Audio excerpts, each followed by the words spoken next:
She was one of Artemis's chosen, not a priestess, not a worshipper, one of the inner circle. The sworn companions who hunted with the goddess herself slept under the same stars and kept the same vow: no men, no gods, no exceptions. Callisto had chosen this. She wasn't compelled or conscripted. She was from Arcadia, daughter of King Lycaon, and she could have had a different life. She didn't want one. This was her life. The forests of Arcadia, the chase, the cold mountain air, the company of women who had all made the same oath. Artemis's band was probably the closest thing the ancient world could offer to a life entirely on your own terms. No marriage you didn't choose, no household you were handed to, just the hunt and the goddess and the forest that went on forever. Callisto was good at it.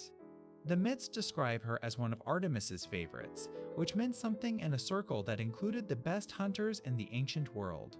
She'd earned her place. Then Zeus saw her. Here's the detail that changes the whole story. Zeus didn't approach Callisto as himself. He disguised himself as Artemis, her goddess, her protector, the one person in the world she had built her entire life around trusting. Ovid tells it in the Metamorphoses. Callisto is alone, resting in the shade when Artemis appears.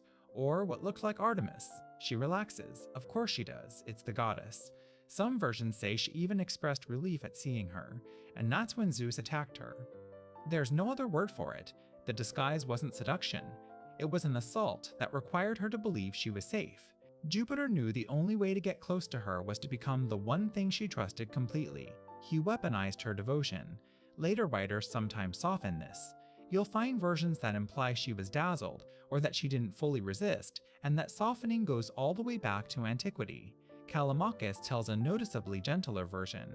But Ovid doesn't soften it.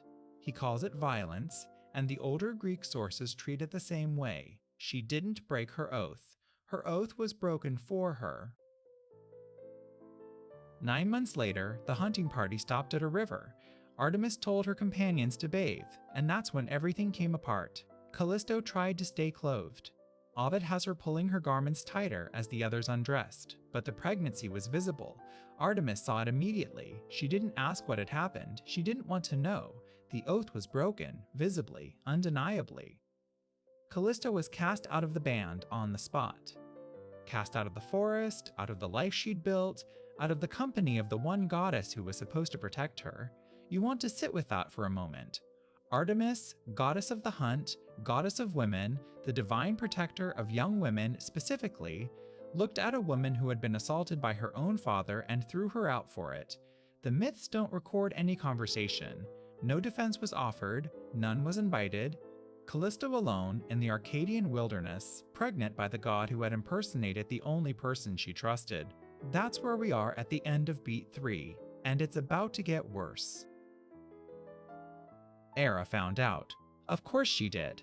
Zeus had been with another woman, again, and Hera's response was the same as it always was. Punish the other woman, not Zeus, never Zeus. Callisto, alone, already abandoned, was transformed into a bear. Full bear. Brown fur, claws, a body that couldn't speak, couldn't call for help, couldn't explain itself. Ovid describes the moment, the arms becoming forelegs, the face reshaping, the voice becoming a growl. She still had her human mind inside it. That's the specific horror the myths keep returning to. Callisto knows what she is now. She knows what she used to be. She walks on 4 legs through the forest she used to hunt as a woman, and she understands everything and can communicate nothing. Hyginus records that Hera had originally wanted to drown her. Zeus is the one who turned her into a bear. Though depending on which version you read, that transformation was Hera's act, or Artemis's punishment, or even Zeus disguising Callisto to hide her from Hera. The sources disagree on the details. They agree on the result. She was alone, animal, and hunted by the same forests she once knew. The boy grew up. Callisto had given birth, before the transformation, or during it depending on the telling, and the son was named Arcas. He was raised by Maia, or by his grandfather Lycaon, or by shepherds in Arcadia. The myths aren't precise on this. What they agree on, Arcas grew up in Arcadia, in the same country as the bear his mother had become, and he became a hunter. He was good at it, the way she had been. He learned the forest the way she had taught herself to know the forest. And somewhere in those years, in the wilderness of Arcadia, a bear began appearing near the same places where Arcas hunted, following him, some versions say, watching. The myths are quiet about what Callisto was thinking during those years. She can't speak, she can't approach him, she's a bear now, and he's been raised to hunt bears. 15 years passed or so. Arcas got older, he got better with a spear, and one day on a hunt in the deep forests of Arcadia, he came across a bear that didn't run from him the way animals are supposed to run. The bear was walking toward him. That's the detail. Most animals, when they encounter a hunter, flee or charge. This one was walking toward him steadily, like it recognized him. Arcas raised his spear. He didn't know. How could he know? He saw a bear approaching and he did what hunters do. In some versions, he's already begun the throw when Zeus intervenes. In others, he's standing over her with the spear drawn back. Ovid puts the emphasis on the moment just before, the suspended instant where Arcas, who is about to commit a killing he can't imagine the meaning of, and Callisto, who can see her son and cannot speak, are frozen in exactly that silence. Zeus stopped it. Why he stopped it is never quite explained in the myths. Maybe it was guilt. The gods feel something that functions like guilt occasionally. Maybe it was that this particular consequence was too visible, too absurd. The god's own son killing the god's own victim while the god watched from Olympus. Whatever the reason, he stopped it. The solution he chose is the part everyone remembers.